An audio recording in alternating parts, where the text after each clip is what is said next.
All right. So, from a training perspective, what should I not do so I don't get hurt? And there's a few things I think are really important. For one, you really want to make sure that you don't program hop a lot, okay?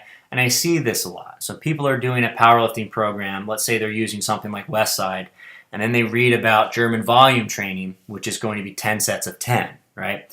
Westside is generally a pretty low volume program, and German volume training is an enormously high volume program.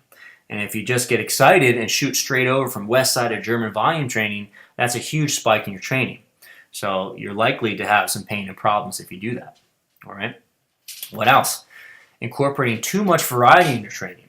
Okay. And this is a double-edged sword, especially with CrossFit. So variety is a huge part of CrossFit.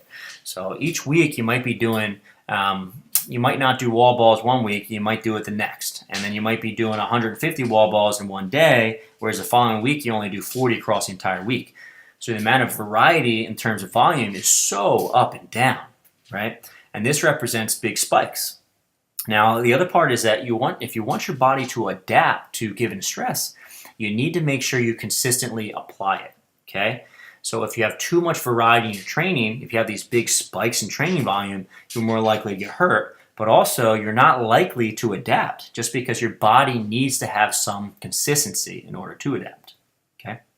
What else?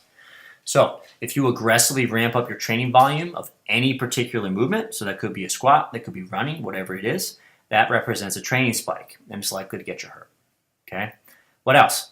So every once in a while, we love those hard workouts. If you pound your athletes into the ground on any particular training day, let's say, there's a couple local gyms where they have just big workouts on Saturdays because it's fun, people really enjoy it. But the other part is that if you're doing a workout that's 3 times harder than your regular workouts, you're really spiking your athlete's training. So you just have to be careful with that. The other area I see sometimes this being a mistake and the training spike problem occurring is when coaches punish their athletes with additional conditioning, right? Athletes not doing what you want, you punish them so that they'll change what they're doing.